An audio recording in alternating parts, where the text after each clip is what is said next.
Hi, my name is Dylan. I'm with the Cow and Rail Museum, and behind me here is Nashville, Chattanooga, and St. Louis Railway number 100. She was one of 4 built, currently 2 survive, 100 being one of them.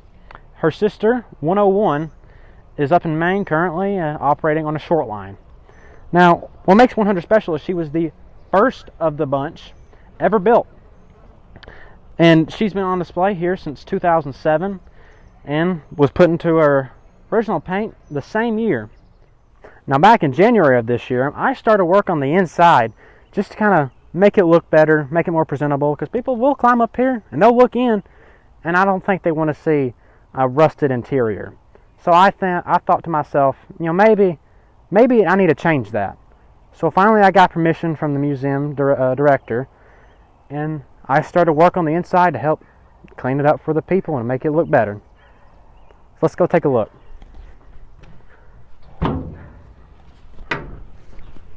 Welcome to the cab. As you can see, it's not the best of shape, but it's a whole lot better than it was. Trust me. When I seen it back in 2020, it was in need of a lot of help. Because if you probably couldn't tell, vandals have busted most of the windows out.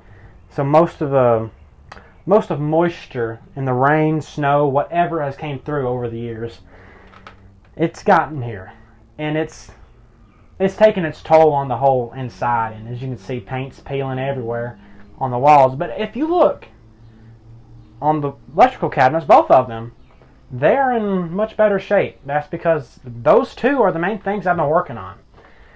See, I get a wheel grinder and I grind a section at a time, and then I'll get a special paint called Rust Killer, and I'll spray it on it. It's overall just to protect it from the elements again. Because if you grind it off, the old paint, it'll just be exposed metal that will rust.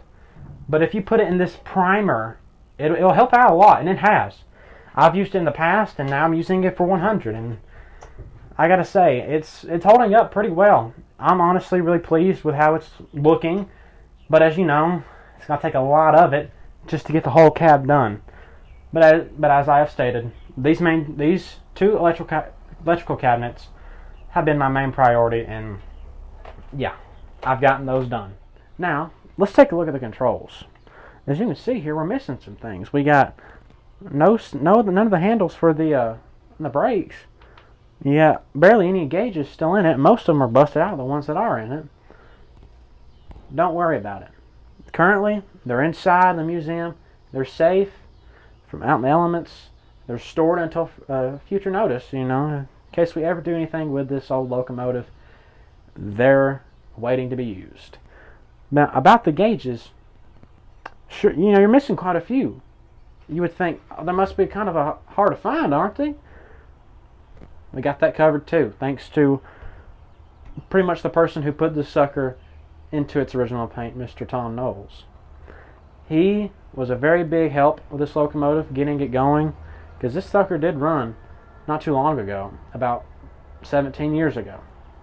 But it's an easy thing to get running. It's a diesel engine. They're pretty much indestructible.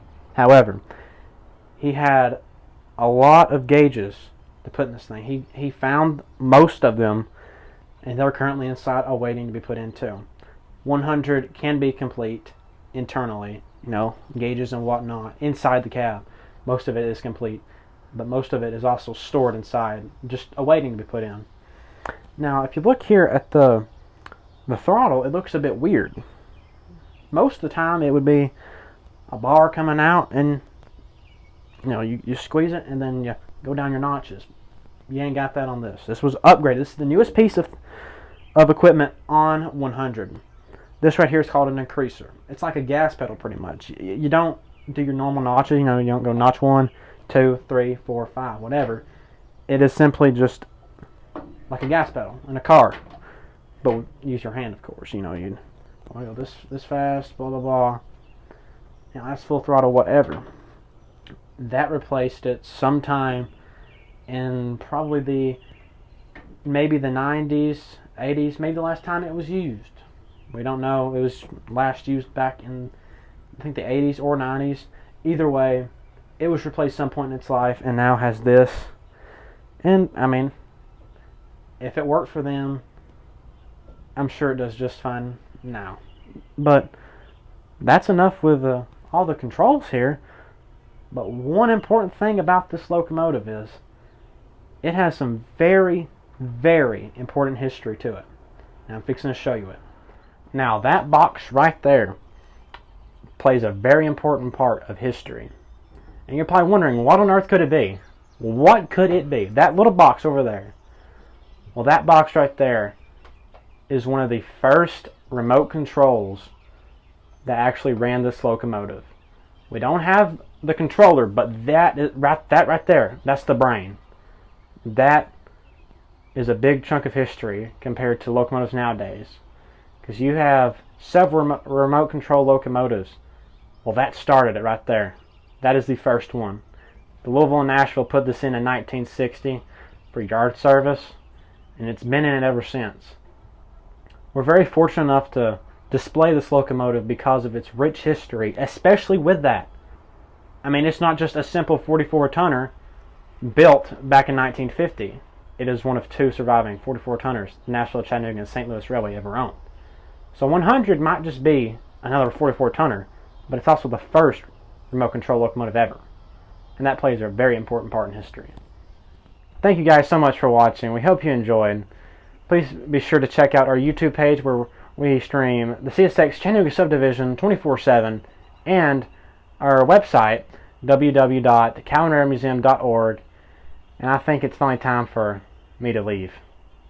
So we thank you guys so much for watching. Goodbye.